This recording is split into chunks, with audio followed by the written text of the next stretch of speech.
Alright, let's talk about Burkina Faso. I know, for many of you, your knowledge of Burkina Faso might start and end with that place I definitely can't find on a map. But it's a country facing a brutal, complex conflict, and with that conflict comes a truckload of misinformation. There's this idea floating around, a particularly sticky and dangerous one, that in Burkina Faso, terrorists are legally considered civilians. It's the kind of hot take you'd see on social media, sandwiched between a cat video and an ad for a pillow shaped like a loaf of bread.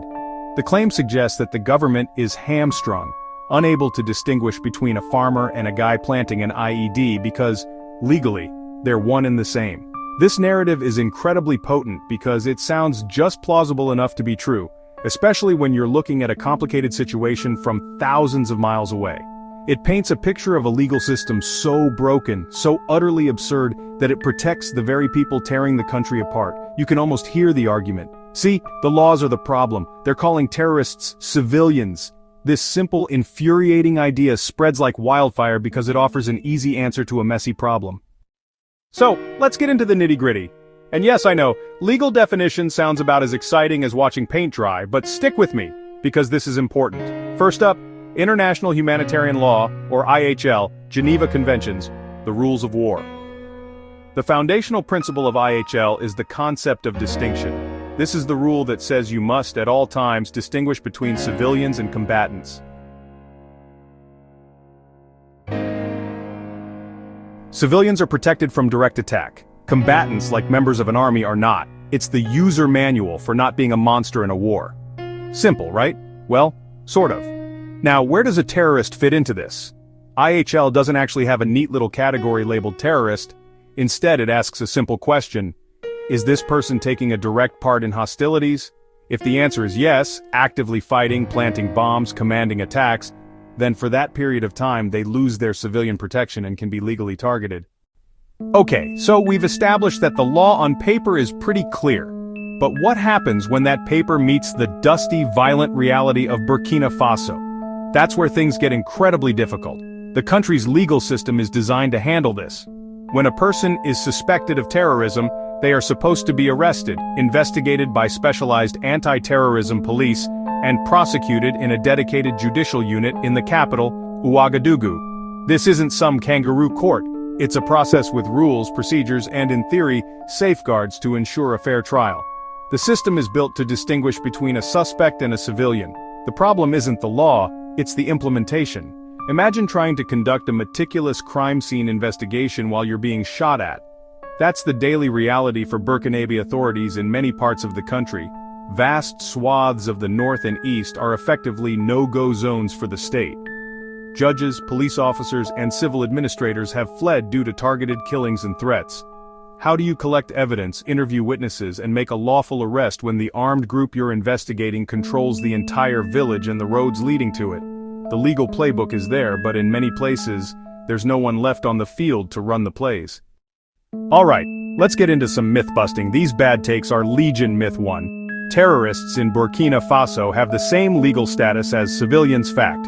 Fundamentally false under international law, and Burkina Faso's Law Number 60 of 2015. A person who takes up arms and joins a terrorist group is considered a combatant and is also considered a criminal. They can be legally targeted in a conflict, they can be prosecuted in a court. A civilian is someone not participating in the fighting. They are legally distinct categories. Myth 2. You can't arrest a terrorist because they look like a civilian. It plays on identification difficulty, but of course you can. Police and security forces arrest suspects who aren't wearing uniforms every day. Burkina Faso law allows arrest and prosecution of anyone credibly suspected of terrorist acts. The challenge isn't legal, it's practical. You need solid intelligence to know who to arrest. Myth 3. Human rights laws protect terrorists and prevent the army from winning. The fact is these laws make military operations more effective and sustainable. So if the law is so clear, why is there so much confusion? Why does this myth that terrorists are civilians keep hanging around? The primary reason is the nature of the conflict itself. This isn't a war between two armies on a neat battlefield. It's an insurgency. Fighters blend in with the population. They live in the same communities. They shop at the same markets. They pray in the same mosques as the civilians they sometimes terrorize. This makes visual identification nearly impossible. It creates a thick fog of suspicion. This confusion is weaponized for propaganda. Terrorist groups blur the lines on purpose.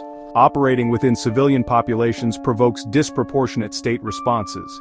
When those responses cause civilian deaths, groups use that to recruit. They exploit civilian protections, hide among civilians, then cry foul when civilians are hit. Some government or military supporters also feed the confusion. When security forces cause civilian deaths, defenders claim the victims weren't civilians. The claim, there are no civilians there, only terrorists and their accomplices. That rhetoric justifies indiscriminate violence and ignores human rights. So let's bring it all home. After wading through all the legal jargon and propaganda, what is the actual truth? Who really counts as a civilian in Burkina Faso? The answer is simple and has remained consistent. A civilian is anyone not taking a direct part in the fighting. A farmer is a civilian. A teacher is a civilian. A child is a civilian. A person who picks up a weapon and joins an armed group to commit acts of violence is not. They become a combatant, a fighter, a terrorist, and, under the law, they are no longer afforded the protections of a civilian. The law does not consider them the same. The distinction is not a matter of uniform, but of action. This is the core principle that gets lost in all the noise. The system is not broken, it is under unimaginable strain. The laws aren't the problem. The inability to apply them perfectly in the heat of a brutal insurgency is. It's like blaming the rules of chess for why you're losing when your opponent is flipping the board over and throwing the pieces at your head. The rules are still valid. The context in which you're trying to apply them has become chaotic and violent, because it is the last line of defense against utter barbarism. The moment we accept the idea that there's no difference between a civilian and a terrorist, we open the door to atrocities. It gives armies a license to kill indiscriminately. It tells soldiers that the village they are about to enter is a free-fire zone. It removes accountability and justifies war crimes. Eroding this principle doesn't make a country safer. It plunges it deeper into a cycle of violence, revenge, and endless conflict where everyone becomes a target and no one is safe. So the next time you see a headline or a furious tweet claiming that terrorists are legally protected as civilians in Burkina Faso, just take a breath. Remember the difference between a difficult reality and a false legal claim. The challenge isn't to rewrite the laws, it's to create the security and stability needed to uphold them. It's to support the painstaking work of justice, even when it's hard. Because upholding the distinction between civilians and combatants isn't a sign of weakness. It is the only way to fight a war without losing your own humanity, and it's the only path to an eventual lasting peace. So check the facts, demand nuance, and don't fall for the easy, deadly myths. Thank you for watching.